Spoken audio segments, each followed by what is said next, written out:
Welcome back to Central Valley Talk, COVID edition. We're meeting people this week and talking to people who are surviving through COVID. Are you surviving? How's your business? Are you working? Are you staying at home teaching your kids because they can't go to school? Are you eating? Do you have food? Do you have exercise? Are you being safe? We want to talk to everybody and hear your COVID story. Some of the people being hit the hardest right now are the nonprofits. For one thing, a lot of the people who are used to supporting nonprofits and donating, all of a sudden they don't have any money to donate, for one. Plus, nonprofits, well, a lot of businesses can shut down or people can work from home. A lot of these nonprofits have to be out there in the community meeting with people. So are they safe from COVID? Are they catching it because of that? Well, we're inviting some different groups in to talk to them about how they are surviving. Today we've invited Paul Braswell from CASA, court-appointed cell.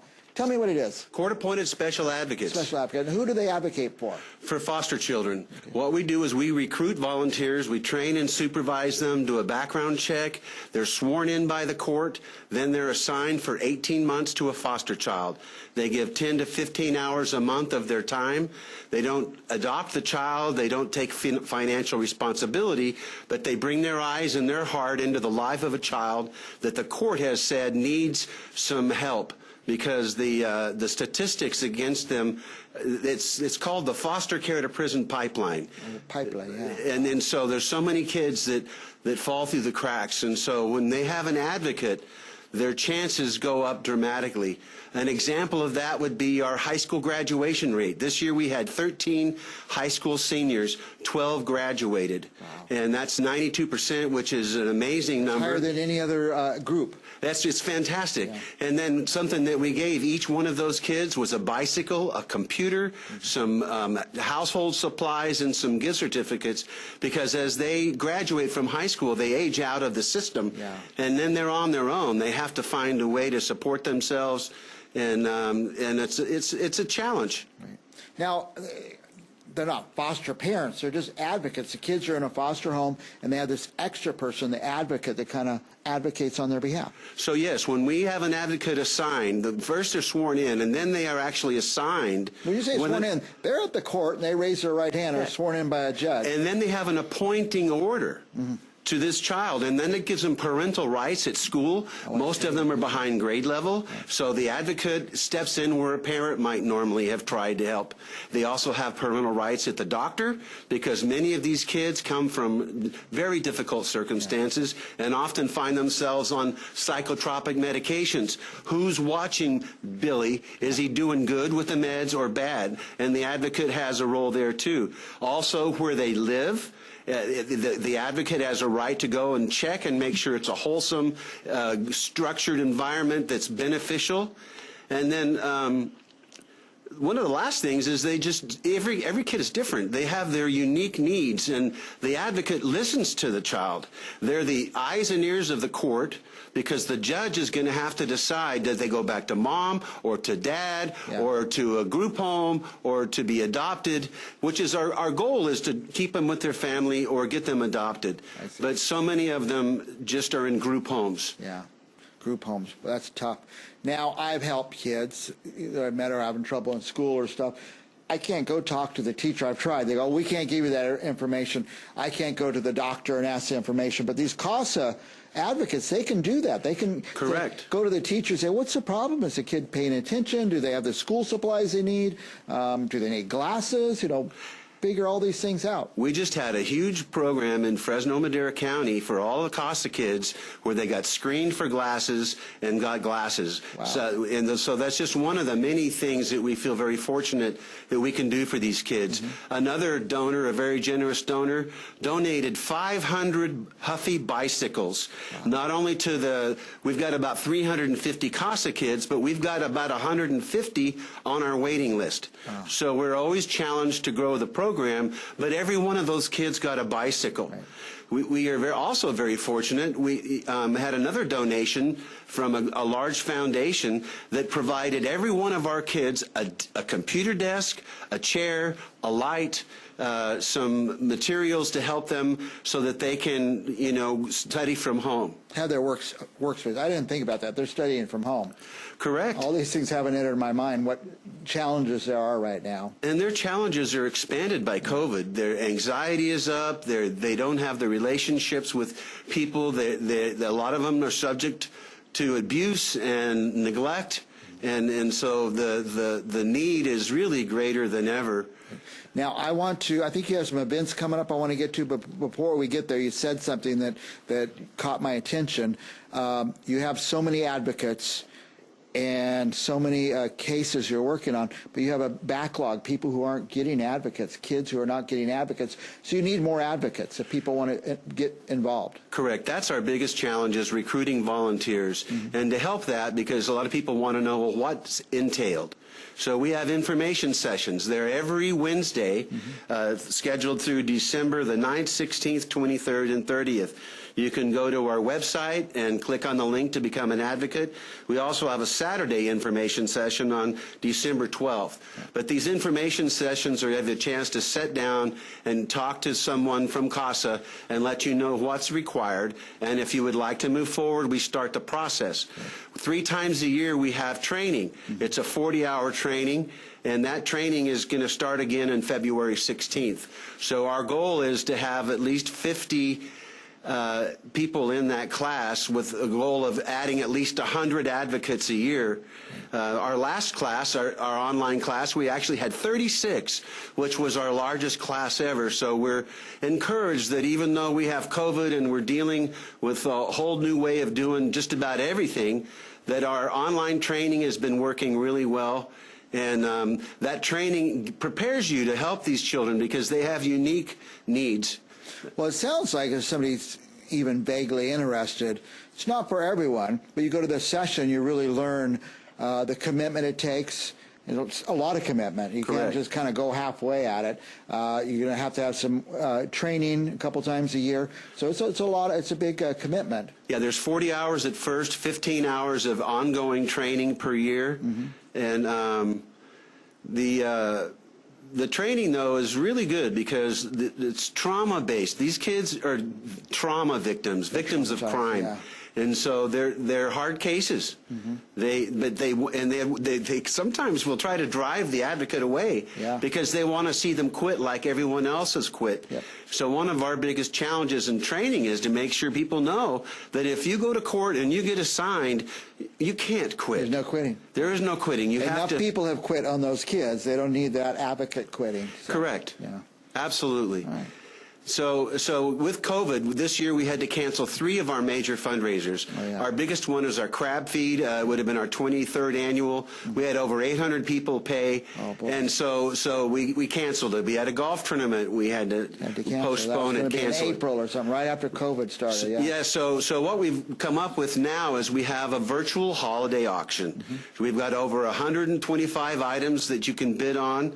If you're interested, you can text CASA BIDS, CASA-BIDS, to the number 76278. Okay. And that will allow you to register and bid on the items. We've got everything from a plane ride on the screen. So from plane rides to cabins, to food, to events, to tickets, just all sorts of things. And so we would really appreciate finding. We've even got some Xboxes and hoverboards and some really fun Christmas gift items. Things people might be buying anyway. Yes. They'll buy it through CASA and you're given to CASA. But what I think on things like this is, people I have to give gifts to just out of obligation. I never know what to give them. I just give them a throwaway thing. Why not go to CASA, pick something out of that auction, bid on it? Even if you pay more, let's say $50 more than it's worth, that's okay because you've got the product you were going to buy anyway, and you contribute an extra $50 to CASA. Yeah, every dollar helps us with our program and our mission to serve at-risk foster children locally right here, Fresno, Madera County.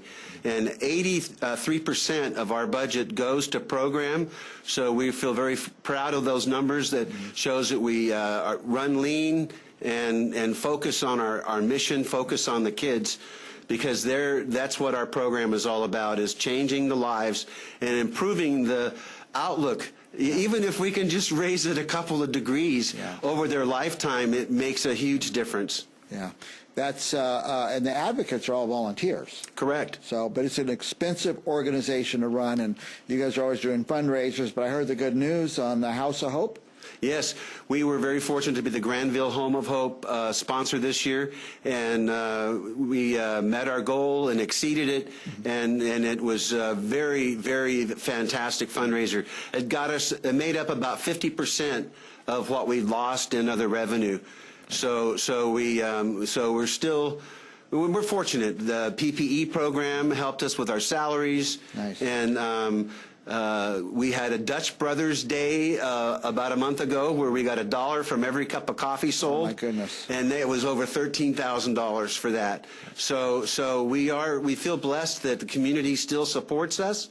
Yeah. We've had a lot of individual donors, and we have several different programs. If you go to our website, it's CASAFresnoMadera.org. Okay. There's information on becoming an advocate, of the information sessions, on our Circle of Hope, which is a large donor campaign where we're looking for bigger corporate donors that can step up and help us.